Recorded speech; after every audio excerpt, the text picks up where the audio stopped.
Hello बच्चों, चलिए प्रश्न को पढ़ते हैं। परिवर्तनों को आप किस प्रकार करोगे? एथेंस से एथाइन। तो आइए बच्चों, मुख्य अवधारणा को समझते हुए हम इस प्रश्न को हल करते हैं तथा विस्तार पूर्वक इसकी अभिक्रिया को देखते हुए इसके उत्तर तक पहुंचते हैं। तो यहाँ सबसे पहले हमें मुख्य अवधारणा के रूप में क्रिया कारकों की जानकारी होना आवश्यक है। जैसे कि हमें क्रिया कारक के रूप में दिया हुआ है एथेन।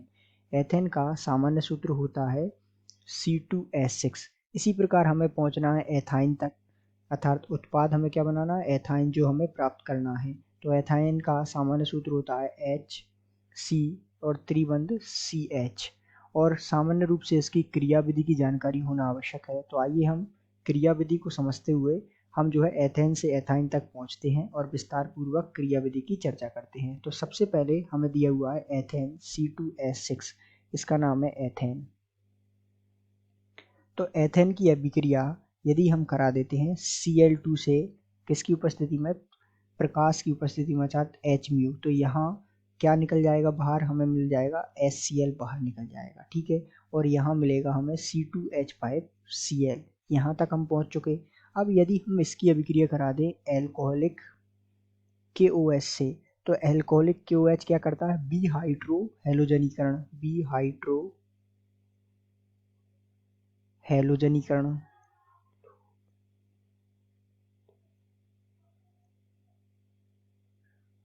अर्थात ये क्या करेगा, बी हाइड्रो हैलोजनीकरण का मतलब है -HX, अर्थात -HX को बाहर निकाल देता है। X यहाँ क्या हो सकता है, Cl हो सकता है, Br हो सकता है, इत्यादि हो सकते हैं। तो इस प्रकार जो है बी हाइड्रो हैलोजनीकरण करेगा, अर्थात एक Cl और एक H को बाहर निकाल देगा। तो क्या प्राप्त होगा, यहाँ से हो जाएगा -HCl और हमें प्राप्त होगा CH2 द्विबंध CH2। तो यहाँ हमें प्राप्त हो गया एथीन।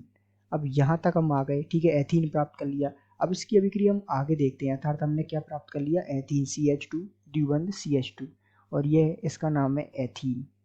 अब ध्यान दीजिएगा, यदि हम इसकी अभिक्रिया किससे करा देते हैं, Br2 से, और ये अभिक्रिया संपन्न होती है CCl4 की उपस्थिति में, तो यहाँ हमें क्या मिल जाएगा, हमें मिल जाएगा यहाँ CH2 और यहाँ जुड़ जाएगा Br और यहाँ मिल जाएगा Br। तो ये Br और Br, इस प्रकार हमें ये मिल जाएगा।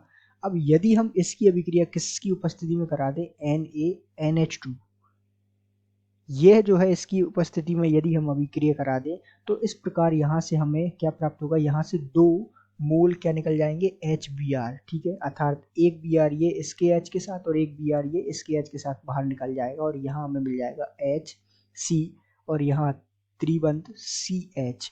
यहाँ तक हम पहुँच जाएंगे और इसी का क्या नाम है, एथाइन, जो कि हमें प्राप्त करना है। तो यही तो हमें प्राप्त करना था, एथाइन, और जो कि हमने प्राप्त कर लिया। तो इस प्रकार जो है आप पूरी अभिक्रिया के द्वारा समझते हुए एथेन से एथाइन तक पहुंच सकते हैं।